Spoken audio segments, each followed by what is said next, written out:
Hello, you're listening to E-Bible Fellowship's new Open Forum Excerpts, and now we present the following excerpt. Welcome to our Open Forum program. Please go ahead with your call. Good evening, Chris. Thank you for taking my call.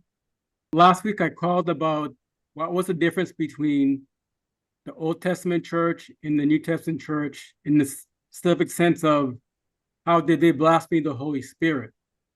And you provide me with a great answer that you broaden my knowledge of what it means to blaspheme the Holy Spirit for the churches. And I found another verse for the Old Testament church, Israel. And it looks like it proves the point that you were right. They blaspheme the Holy Spirit as a corporate entity. And the same sin they condemn Christ of, blasphemy of the Holy Spirit, because they believe that he's making himself to be God. All right. But Christ likewise was condemning Israel for blaspheming the Holy Spirit. Can you check these verses out for me, please? In Matthew chapter 26, verses 57 to 66, please. Matthew 26, 57. And they that had laid hold on Jesus led him away to Caiaphas the high priest, where the scribes and the elders were assembled. But Peter followed him afar off unto the high priest's palace, and went in and sat with the servants to see the end.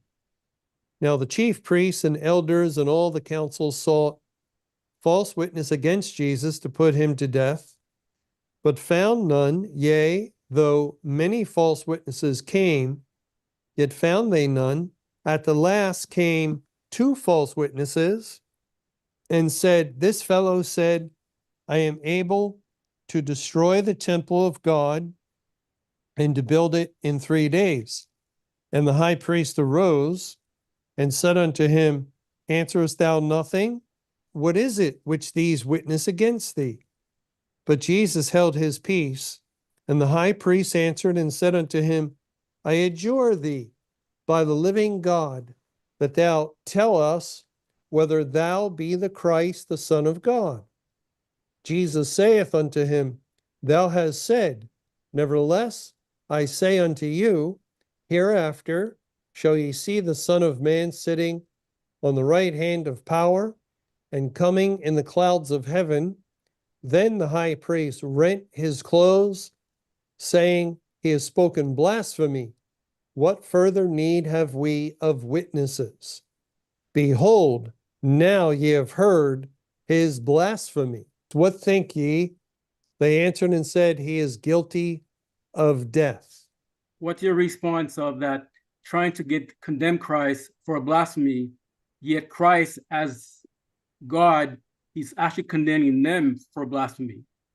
Well, that was happening all the time when Jesus would be before the Jews and he would make a statement such as, I and my Father are one. I think in John 10, let me see if that's the place I'm thinking of. John 10, verse 30, I and my Father are one. Then the Jews took up stones again to stone him. Jesus answered them, Many good works have I showed you from my Father. For which of those works do ye stone me? The Jews answered him, saying, For a good work we stone thee not, but for blasphemy, and because that thou, being a man, makest thyself God. They understood when he is saying he and the Father are one, just like they understood in John chapter 8. And again, it was the Jews who were following him. But the Lord started telling them the truth, and they were offended by the truth. And then we read in John 8, in verse 56, Your father Abraham rejoiced to see my day, and he saw it and was glad. Then said the Jews unto him, Thou art not yet 50 years old, and hast thou seen Abraham? Jesus said unto them, Verily, verily, I say unto you, before Abraham was, I am. Then took they up stones to cast at him. But Jesus hid himself and went out of the temple, going through the midst of them, and so passed by. Why did they pick up stones? Well, it's obvious. You have people who are, bent or biased inwardly, and they refuse to acknowledge that Jesus Christ is God. You have so-called Christian sects or religions that will refuse to acknowledge Jesus as God. They're really refusing to confess that Christ came in the flesh, or that God became man, is what that means. And yet the Jews understood, before Abraham was, I am. Or even before that, Abraham saw my day and rejoiced. Now, it helps to know the timeline. Jesus, I'm not sure exactly where in his period of ministry this is, but he began to minister in 29 AD until 33 AD. So let's say it's about 31, 32 AD. And Abraham was born 2167 BC. 2167 and 33 would be 2200 years earlier, before Abraham was, or Abraham rejoiced to see my day. And then the second statement, before Abraham was. You're not even 50 years old. Funny how they came up with the number 50 when Christ was in his 30s. Why would they say he's not yet 50? He was not yet 40. Why emphasize 50? Because he was born in a Jubilee year. Jubilee year, 7 BC. And a Jubilee comes every 50 years. So it's very, very easy to keep track. It's kind of like someone born at Christmas. Every Christmas, oh yeah, we make jokes. You have to share your birthday with everyone else who gets presents. And likewise, they knew this is the one who was born of the Virgin. They heard the stories. 50 years to the next Jubilee, it would be 44 AD, perhaps a dozen years in the future. You're not yet 50, and you say before Abraham was? And this is the thing they really picked up. Before Abraham was, I am.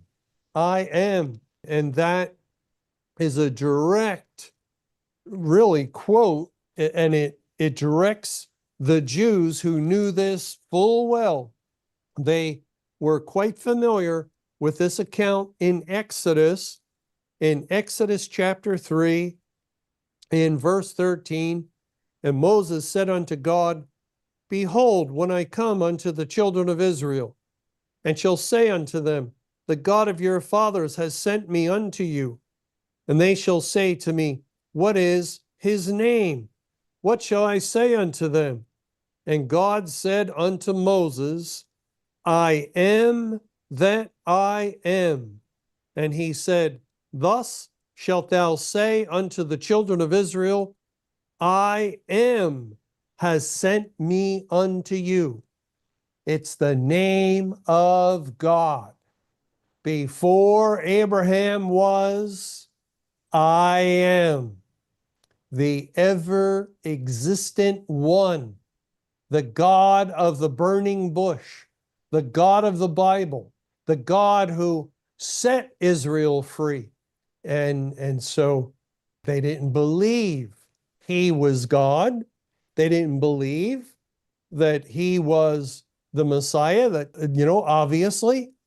And therefore they thought he was a man, maybe like a good master, a good teacher, but they certainly did not believe he was God And therefore, they saw him making himself equal to God and declaring the name of God as though it were his own. And so they picked up stones repeatedly to stone him to death. Thanks for watching, and be on the lookout for more new Open Forum excerpts that will be added periodically.